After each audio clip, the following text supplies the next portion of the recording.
PV Anwar, നമ്മുടെ നിലമ്പൂരിലെ പഴയ MLA, അമ്പുക്ക, അൻവറുക്ക എന്നൊക്കെ ചിലർ അദ്ദേഹത്തെ വിളിക്കാറുണ്ട്. ജീവിതം നിലമ്പൂരിനും പിന്നെ കേരളത്തിനും വേണ്ടി മാറ്റിവെച്ച, ഒഴിഞ്ഞുവെച്ച ദേഹമാണ് അൻവർ. ഞായറാഴ്ച രാവിലെ അദ്ദേഹം ഉറക്കമുണർന്നപ്പം ദാ മുമ്പ് നിൽക്കുന്നു നമ്മുടെ Hitler, Adolf Hitler, German Nazi.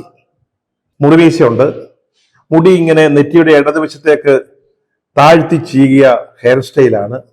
പക്ഷേ ഇട്ടിരുന്നത് സൂട്ടാണോ അതോ ഈ നാസിയുടെ യൂണിഫോം ഉണ്ടല്ലോ, ഈ തോളത്ത് സ്വസ്തിക ചിഹ്നമൊക്കെ ഉള്ള ആ യൂണിഫോം, അതായിരുന്നു എന്ന് നല്ല ഓർമ്മയില്ല. നേരം അങ്ങനെ വെളുത്തു വരികയായിരുന്നു. കൂടുതൽ കണ്ടില്ല, ഒരു 5-6 നിമിഷം പെട്ടെന്ന് ഹിറ്റ്ലറൊക്കെ അപ്രത്യക്ഷനായി. പിന്നെ സൂക്ഷിച്ചു നോക്കുമ്പോൾ ദാ അവിടെ നിൽക്കുന്നു നമ്മുടെ VD സതീശൻ, ഹിറ്റ്ലറുടെ അതേ മുഖഭാവത്തോടു കൂടി. എന്നിട്ട് അദ്ദേഹം പറയുന്നു, അല്ലെങ്കിൽ പ്രഖ്യാപിക്കുന്നു, PV അൻവറിന് UDF കവാടം, വാതിൽ ഇതോടെ അടച്ചിരിക്കുന്നു.